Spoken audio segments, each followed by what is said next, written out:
Bonjour, je m'appelle Yelifao, puis on m'appelle Pasteur Yelifao. Je suis l'aumônière nationale de la branche pour la protection et la réinsertion sociale au sein de l'église FGKM à Madagascar. Euh, on dit couramment Safifa au lieu de dire une longue phrase comme telle. Je suis aumônière, comme je viens de dire, mais en même temps aussi, je suis une professeure de missiologie au sein de notre faculté de théologie à Antananarivo. Et étant moi-même aumônière qui travaille dans la rue de notre capitale d'Antananarivo, et en même temps aussi une personne qui enseigne au sein de la faculté de théologie, comme je viens de dire tout à l'heure, je donne non pas seulement des cours théoriques, mais surtout une formation qui combine en même temps la théorie et les pratiques au niveau de toutes les stratégies d'intervention sociale, étant donné que notre pays vit toujours avec une crise politique interminable. Et puisque c'est un pays aussi qui est classé parmi les pays les plus pauvres du monde, nous, les pasteurs qui travaillent au sein des paroisses et surtout des pasteurs qui travaillent au sein des aumôneries, nous devons toujours approfondir tout ce qu'on appelle les interventions sociales ici à Madagascar. Alors, chaque année, le mois de juillet et le mois d'août, on donne des formations pour nos étudiants de la 3e année et de la 4e année qui ont terminé leur diplôme de bachelor. On donne des cours théoriques sur les initiations, des interventions directes dans la rue, la réinsertion sociale des familles de rue, la réinsertion sociale aussi des prostituées et des drogués, c'est-à-dire tous les gens qui habitent la rue. Ce sont des personnes qui viennent de plusieurs endroits de Madagascar parce qu'ils pensent que dans la capitale, ils peuvent trouver beaucoup de choses à faire, mais une fois arrivés, c'est la misère qui les attend. En même temps, puisqu'on est basé à Antananarivo, la capitale de Madagascar, c'est là qu'on fait souvent les stages pratiques pour ce qu'on appelle la mission urbaine, c'est-à-dire qu'on descend directement dans la rue, on fréquente les prostituées, les drogués et les gens de la rue qui n'ont que la rue pour être leur lieu de vie. Il y a de souffrance, il y a de la violence, il y a la tuerie, il y a la mort, mais étant donné que la vie dans la campagne n'est pas aussi facile à cause des manques des infrastructures, les gens pensent que c'est plus facile de vivre dans une situation pareille. Alors, beaucoup de gens préfèrent rester vivre dans la rue dans la capitale. Les étudiants de missiologie participent aussi aux activités directes que Safifa mène pour la protection des jeunes filles à Antananarivo. Nous avons par exemple un centre d'accueil de protection des filles vulnérables. Dans ce centre, nous offrons un abri pour les jeunes filles de foyer où le risque de violence physique est grave au sein de la famille. Il y a aussi des filles qui sont exposées à l'inceste ou qui courent d'autres risques d'être vendues par la famille pour la prostitution. On leur accueille afin de les protéger pour une période de courte ou moyen terme. Au sein de ce centre, on donne aussi de la formation professionnelle en coupe et couture, en broderie et en art culinaire. C'est ce qu'on appelle en français la promotion féminine. Cette formation se termine par un examen organisé par le gouvernement et puis les filles obtiennent un certificat qui facilite une recherche de travail bien rémunérée après la formation. Le centre Gilpin est un autre centre de Safifa Antananarivo où les étudiants de missiologie assistent aux activités auprès des personnes vulnérables. Au sein de ce centre, on accueille d'une manière longtemps des personnes qui sont victimes de violences et qui n'arrivent plus à revivre dans la vie quotidienne. Parce qu'à cause de la violence qu'ils ont vécue, ils ont des séquelles physiques, des séquelles psychologiques et il y a aussi des séquelles graves sur le plan physique visible. Le centre Gilpin est en même temps aussi notre siège à Antananarivo. Les étudiants finissent leur cours de missiologie par un stage pratique, pour la plupart dans des zones plus reculées à travers l'île de Madagascar. Pendant un mois de mission sur le terrain, ils effectuent des enquêtes et des recherches sociologiques pour approfondir leur compréhension sur les réalités dans les communautés locales. Une fois devenu pasteur de paroisse, mes anciens étudiants continuent dans leur communauté les activités sociales pour la protection des vulnérables comme acteurs dans la lutte contre la prostitution, le trafic des mineurs et la violence physique, psychologique et sexuelle. Certains deviennent à leur tour des formateurs sur le terrain pour les nouveaux étudiants de missiologie durant la formation sociale pour la missiologie. Prenons l'exemple du pasteur Tsu. Durant le stage, on nous a envoyés à Nosibé et on était là-bas pour étudier la déviance sociale des jeunes là-bas. Avant 2008, l'année 2008, Nosibé était une ville industrielle parce qu'il y avait de grandes sociétés là-bas. Mais en 2008, les deux sociétés ont cessé leur activité. Nosibé avant était une ville industrielle, mais après la cessation d'activité de ces deux sociétés industrielles, deux grandes sociétés, qui ont employé presque 4000 personnes avant. Donc tout est tombé en chômage. Donc après, il y a le secteur touristique qui a commencé ses activités là-bas. Donc ça a développé rapidement à Nosibé. Donc maintenant, Nosibé est devenu une ville touristique. Le secteur touristique, c'est pas là le problème, le développement du secteur touristique, mais le problème c'est que avec ce secteur-là, avec le développement de ce secteur-là, les gens ont tendance à avoir de l'argent facile, parce qu'il y a beaucoup de touristes et les jeunes filles, ce qu'elles veulent, c'est d'avoir des partenaires étrangers. Il y a ce qu'on appelle tsombilo. C'est ce terme-là, c'est que les jeunes garçons, ils ne veulent pas travailler, mais ils veulent chercher des jeunes filles qui ont des partenaires étrangers. Les jeunes garçons qui ne travaillent pas, alors qu'ils peuvent avoir de l'argent facilement, et ils ne travaillent pas, mais ils dépensent leur argent sur la consommation d'alcool, de drogue surtout, et à la boîte, des boîtes de nuit et tout ça.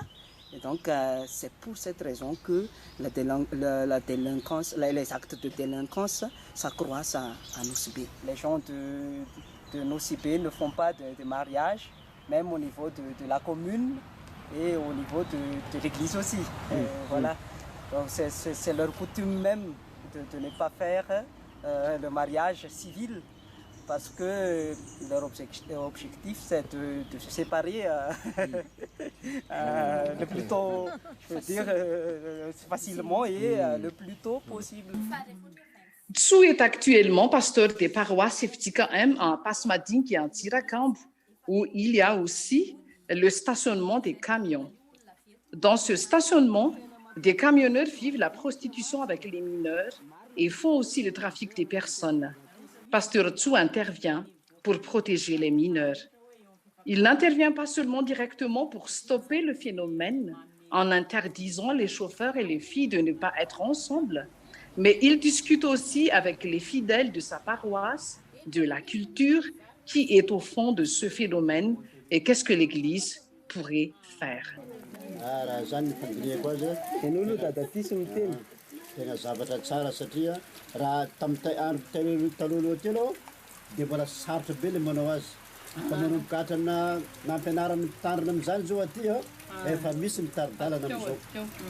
Efa misy mitaridalana Avant, donc, fa tena le fait de se marier civilement. Rehefa mandeha zero mandeha valina reny za io manaraka an'zareo zany tamin'ny voalohany zany tena manaraka an'zareo manao karaoké zareo dia eo zany. Kisegina dat olo is volod. She's daughters wherever they move. Even to the karaoke or to the ball. But after he has it that it's not a good method. Tsy mety le méthode satria zao rehefa nanomboka lehibe zareo dady tsy mandeha ntsony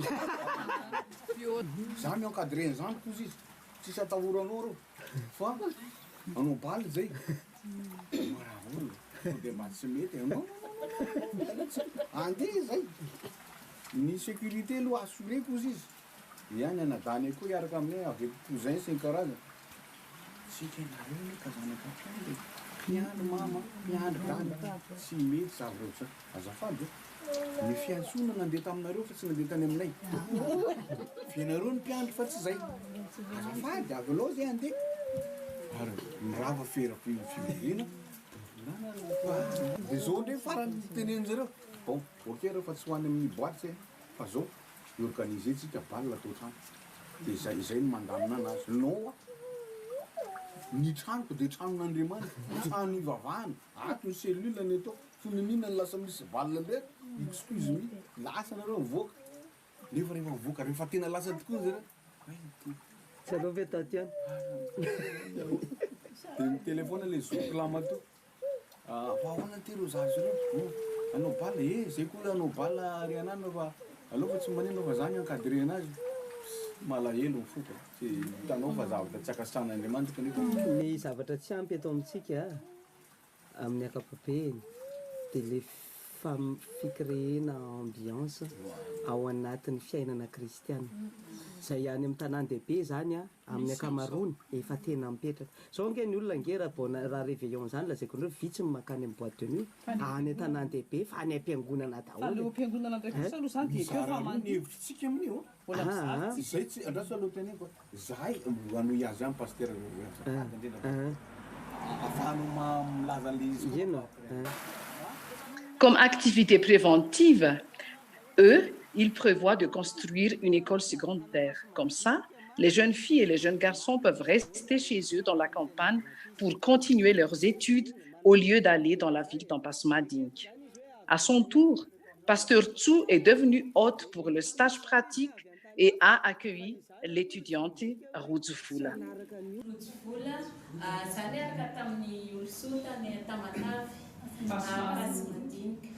À 50 km alohan'ny atongavana Tamatavy dia ny tena jerena tany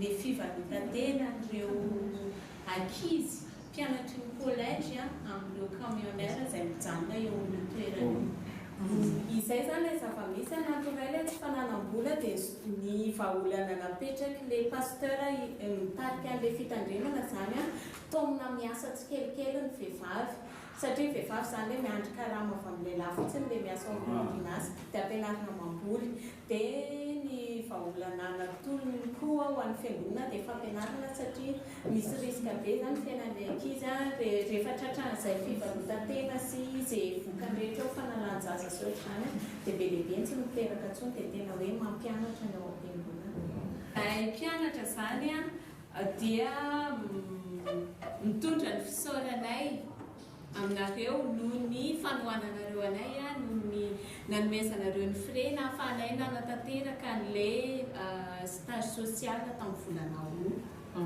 sy izay rehetra fanampianareo anay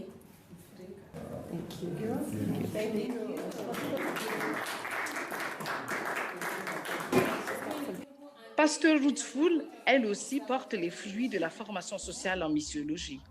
Elle travaille actuellement à Beveland, dans la partie ouest de Madagascar. Là, elle se bat activement pour la protection des enfants contre la consommation de la drogue, contre la prostitution des mineurs et surtout contre le trafic des personnes.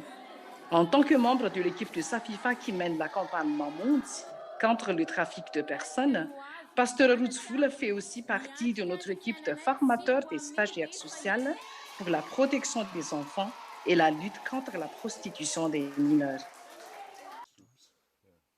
Une grande partie de nos activités, c'est de décourager le tourisme sexuel. Madagascar a beaucoup de richesses naturelles qui attirent les touristes, mais en même temps, c'est aussi le tourisme qui s'accompagne souvent avec soit le trafic des drogues, trafic de personnes et aussi la prostitution et la vente des mineurs.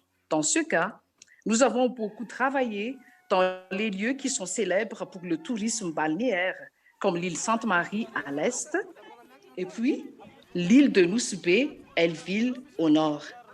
Dans la culture traditionnelle, des fois, il y a une bonne acceptance de tout ce qui est mariage précoce, de tout ce qui est un système de mariage où on appelle traditionnel. Ça facilite aussi l'arrivée des touristes dans le but de vue sexuelle seulement. Un touriste qui est bien organisé dans un réseau, une équipe qui sait qu'il faut venir directement dans le village pour chercher les filles, faire un mariage traditionnel, ça veut dire donner une enveloppe, quelques bouteilles d'alcool, manger ensemble, mais puis après, ce sont des personnes qui partent dans 3 semaines. Se promener partout comme ça, c'est pas bon parce que c'est contre l'éthique de la Bible. Et puis, j'ai déjà donné ma vie à Dieu et personne ne peut l'enlever. Ils disent qu'aller à l'église, ce n'est rien, il n'y a pas de plaisir là-bas, vous priez, il n'y a rien, vous n'aurez rien de ça, mais allez avec nous, on a beaucoup d'argent et puis ça, pour eux, c'est l'argent, c'est toujours l'argent qui prend le place dans leur vie. Ils font des shootings pour m'impressionner qu'ils ont des beaux vêtements achetés par les voisins, c'est ce qu'elles disent. Et elles m'impressionnent avec des beaux habits, des beaux cartables, des bijoux partout. Regarde, on n'a pas, pourquoi ne pas faire comme nous?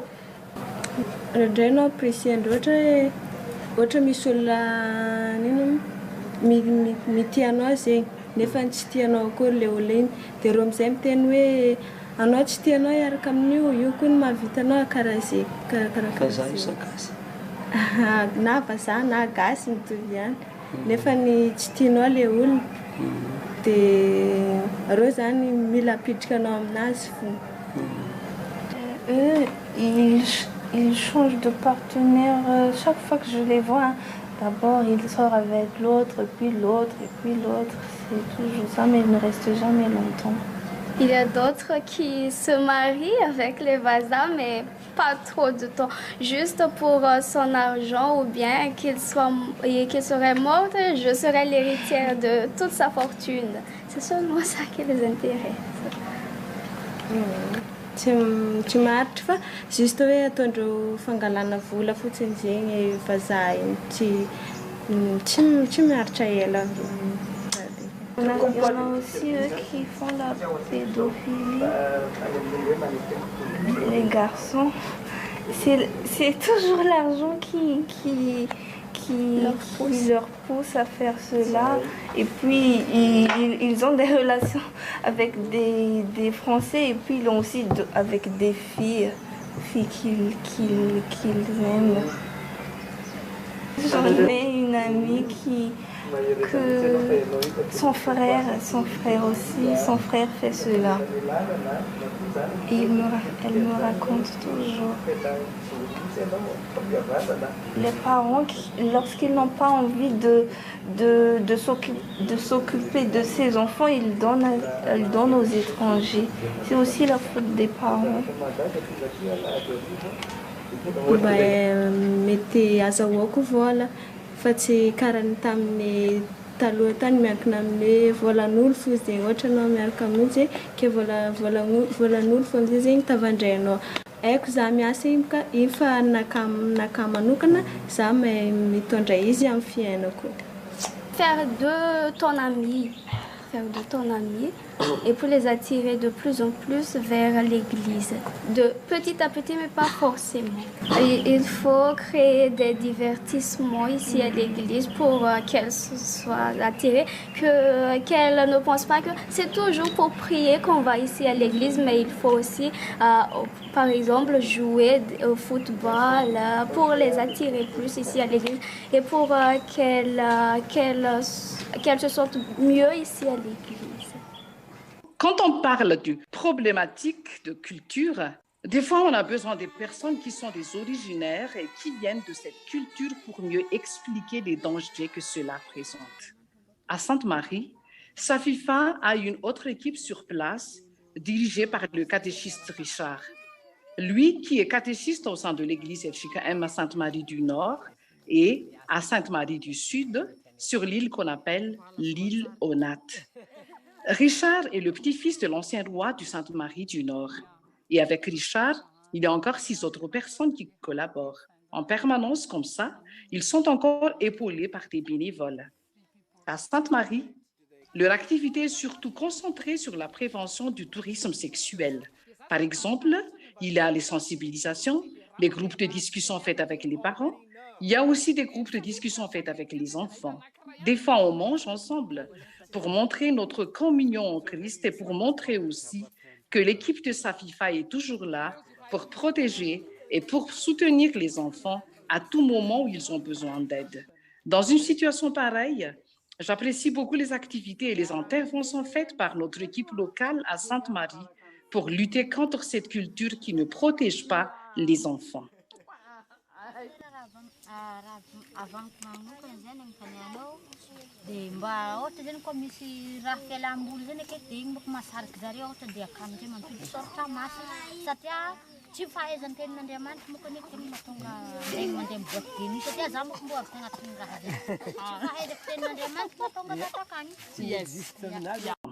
Cette année, nous vivons tous sur le plan national et international le problème de la pandémie COVID-19.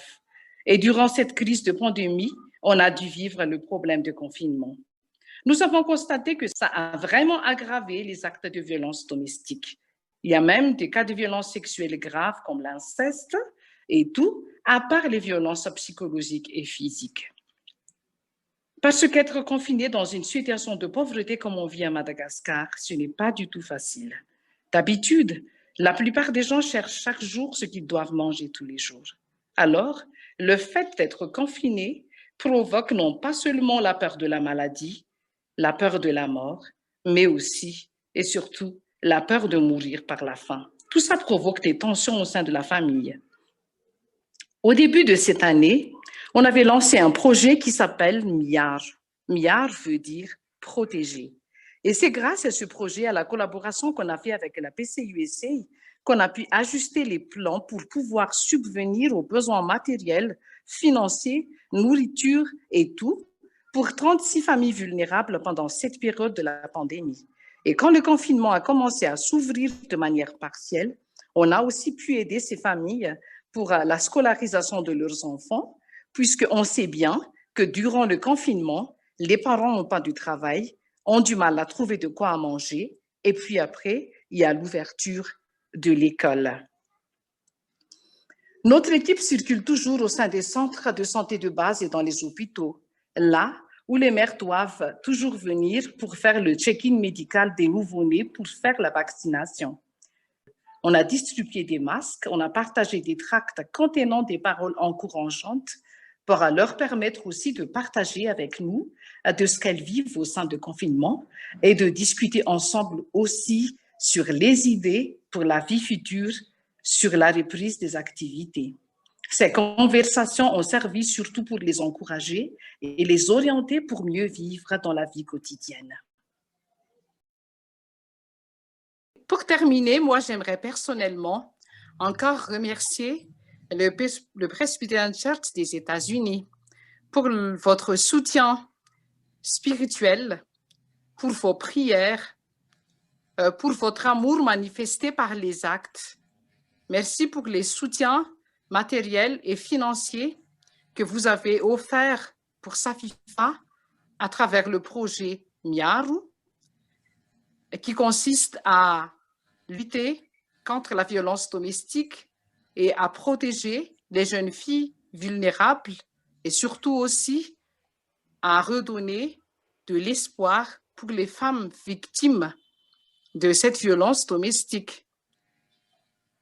Encore un grand remerciement aux Presbyterian Women pour votre soutien pour les femmes dans le projet Mamundi, qui consiste à secourir les survivantes de nouvelles formes d'esclavagisme actuelles par le travail dans les Moyen-Orient ou bien aussi les trafics de personnes internes à Madagascar.